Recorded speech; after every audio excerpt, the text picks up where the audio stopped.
Clutch fans. Tons of classic cars use them, and for good reason. They move a ton of air.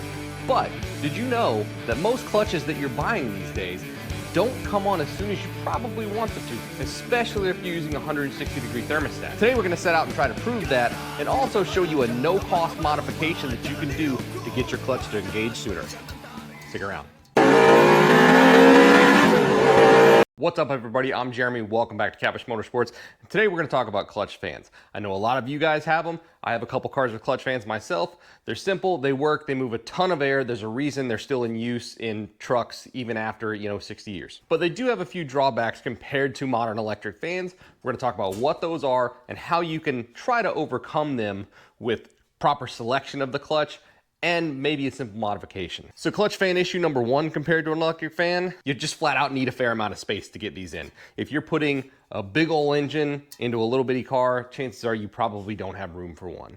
We can't do anything about that. Problems 2 and 3 are going to be related to what we're going to talk about today. So problem number 2 compared to an electric fan, your clutch fan is driven by your water pump, which is driven by your crankshaft. That means it's RPM dependent. It can't spin faster than what its pulley system allows it to. So the way the clutch actually works, to be more efficient and save on gas, etc., it's not spinning at full speed when it doesn't need to. At least that's how it's designed to work. And then as it heats up, most of the clutches that you guys are going to use have a little thermostatic spring here. That spring will heat up and move, which allows the clutch to clutch up and engage, and then your fan is gonna spin faster. Your third issue, and this is probably the biggest one and the one most related to what we're gonna talk about today. An electric fan is going to be driven usually by a switch that's connected directly to something that's reading coolant temperature. So it comes on exactly when you want it to, and a lot of times they can be programmed. At the very least, you can switch the sensor to a higher or lower tip sensor to get it to come on exactly where you want it to. Because this is driven by this thermostatic spring, which is a much, older school technology.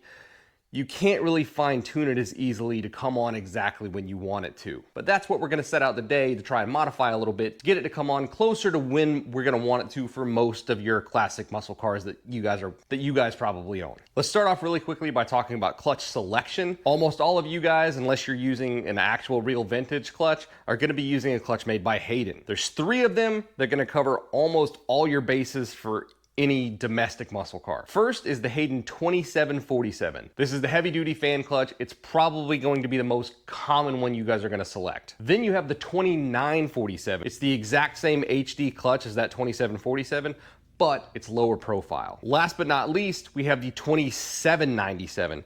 That is the severe duty clutch. That's actually what this guy is right here. Now, a word of caution on these. While you might think, well, it's hard to keep my car cool, I'll go right to the severe duty clutch. It's not a bad idea. However, you have to select your fan much more carefully with this. So that's where a big chunk like this comes in. This is a 19.5-inch GM 7-blade fan. There are still plenty of these out there. You can find them on pretty much any 70s V8 car that had air conditioning. And they have a fair amount of pitch. I think they've got 2.5 inches of pitch on the fan. And they're just huge. If we compare that to a smaller 18-inch blade, especially one that doesn't have 7 blades, it's easy to see why it's just not going to take as big a bite of the air. So the severe duty clutch does work. Wouldn't tell you not to use it, but you need to make sure you have a big old honker of a fan if you're gonna use that, or it's not gonna work correctly. So let's talk about our test real quick so you understand what we're gonna do here. If you look around the forums and stuff, most people will tell you that these fans are designed to come on at something like 170 to 185 degrees of air temperature, because again, this can't read what your coolant is. It can only tell how hot the air is as it's coming through the radiator. The problem with that is 180 degrees of air temperature in the engine bay might be equal to more like 200 to 205 degrees of coolant temperature. So it's probably not fully engaging nearly as early as you want for most of us who are driving around in muscle cars, especially because I know a lot of you guys are running 160-degree thermostats. In a perfect world, you really want these to work in conjunction with your thermostat temperatures. That's how electric fans are set up to work with the temperature sensor. So the way this guy works, we can see that there's a little tab at the top that's set into a housing. Now that housing is gonna depend on the type of clutch you have, and it might also change how we do this modification, but I'll show you 2 ways to do it so you can make it work on any type of housing that you have. You can also see that I've got 2 lines over here. I've got one that says D and one that says E. So this is disengaged and engaged. your changes in temperature are going to cause expansion. As that happens, the whole thing tightens up, and there's a little extra tang into the center here, and that tang you're going to be able to watch move from the disengaged state to the engaged state. So in short, what our experiment is going to do today is try to show roughly at what temperature does the off-the-shelf clutch fully engage, and can we show that when we modify it, it reliably engages at a lower temperature. Let's find out. Well, experiment one didn't go quite how we wanted. I tried to make a cute little temperature chamber out of some cheap kind of Dollar General-ish pieces, and just didn't work. The plastic that I was using as a lid melted, and honestly it got up over 300 degrees and nothing happened, and I know this shouldn't get to 300 degrees, so clearly it just wasn't working like we wanted it to. I suspect it's because I wasn't blowing the heat directly on it like it would be if it was pulling hot air through a radiator. It would be hitting that thermostatic spring directly, so that was probably your issue. Not to be dissuaded, we're going to go to a plan B. Went to Harbor Freight and bought this cute little laser gun. So now what we're going to do is use our heat gun again, put it directly on it.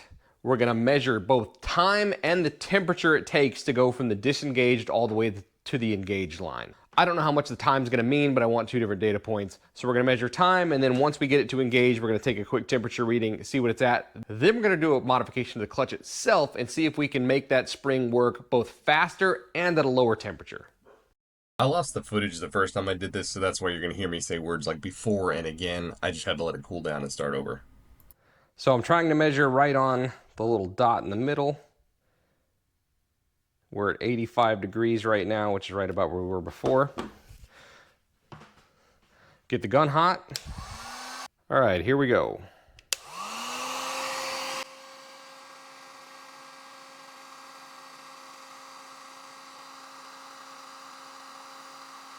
So that was about 24 seconds, which I feel like is a lot quicker than it was before. But the temperature is about the same. Fully clutched up, we're reading about 185 degrees on our thermometer. It's hard to get a super consistent reading. But yeah, 180 to 185 degrees. And then it actually starts to fall really quickly. Yeah, we're already down to like 160, 155 now. We saw roughly the temperature that it clutched up at and roughly the time. I don't know how much the time is worth, but better than nothing. So now we're at the modification stage. Now, I'm going to show you two ways to do this that's going to kind of depend on the type of housing that your tang has at the top, but they both do the same thing and they'll both work. You can do whichever one you feel like you need to. So I want you to think about this as on a clock face. That's why we've got our numbers drawn up here. In its factory setting, any Hayden clutch or even any factory clutch that you get is going to have your tang and its housing at a dead 12 o'clock position, and your center tang is going to be straight across, roughly like from a 3 to 9 on the clock face. That's going to have your clutch engaged at its factory design temperature. Our whole point is we want it to come on at a lower temperature so it comes on a little bit sooner. This is really easy to accomplish. It doesn't cost you any money, and the only time it costs you is pulling your clutch out or installing a new one, however you want to go about it. Now remember, in this factory location with this spring like this is going to be disengaged, and our engagement temperature is going to be more over here along the 2. Okay, makes sense? So as you heat up, this is going to turn counterclockwise and move from the D to the E. So all we really need to do to get it to come on earlier is trick it into thinking it's starting at a warmer temperature than it is. So basically, we want this line, instead of being directly at the 3, to move more like this. Not a lot, but move it closer to its engaged temperature to start with.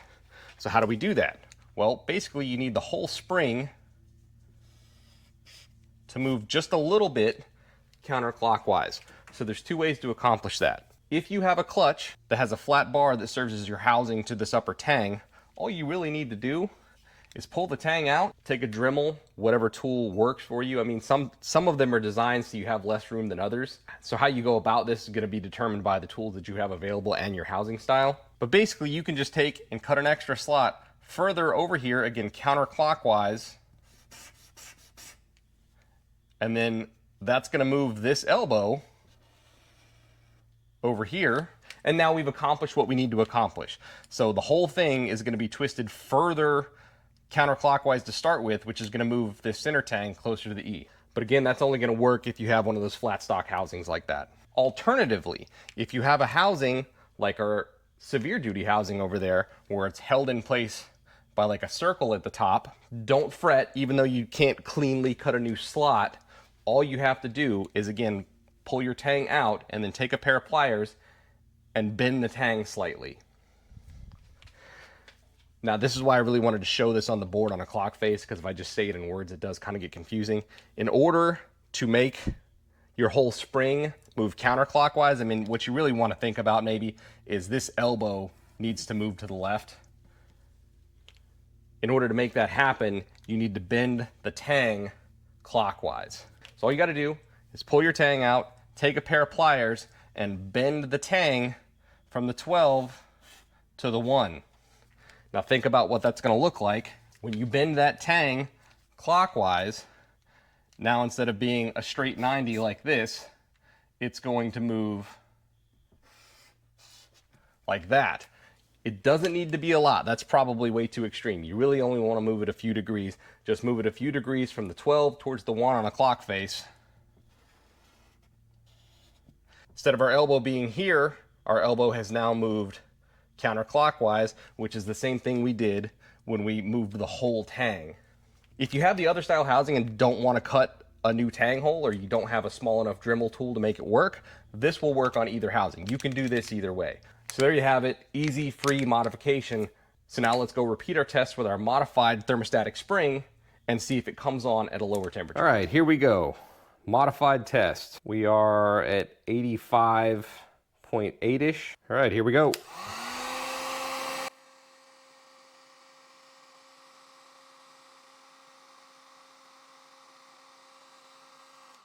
So that's 21 degrees, or sorry, that's 21 seconds, and we're reading I'm bouncing between like 165 and 170.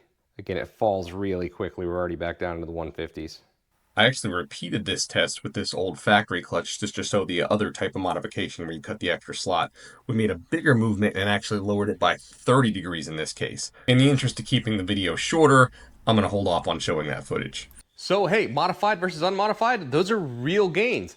Unmodified, it took us about 24 seconds from 85 degrees, and I don't overly care about the time, but more importantly, once we got fully clutched up, our temperature was reading about 180 to 185. Once we modified it, we just moved that tang about 5 degrees, something like that. We dropped from 24 down to 21 seconds. More importantly, our temperature reading after we were clutched up was 165 to 170. So we dropped 10 to 15 degrees. That's the more important part. And you could always go in and tweak this even a little bit more if you found out it still didn't come on quite early enough for you. Start small, you can always go more. Not that big of a deal. That's gonna do it, guys. Thanks for watching. I hope I showed how this works. For reference, I've had this modification on my Firebird here for 3-4 years, and it really helped at low RPM stoplights, sitting in a drive-through, things like that. And that's really what you're looking for, because these fans don't need help when you're going down the road at 2,000 plus RPM. You know, they move plenty fast with that. What you really wanted to do is clutch up sooner at a lower temperature when you're sitting at a stoplight or sitting in traffic, when your engine's only moving 700 to 900 RPM. If you haven't already, please like and subscribe. It helps a lot. We'll see you next time.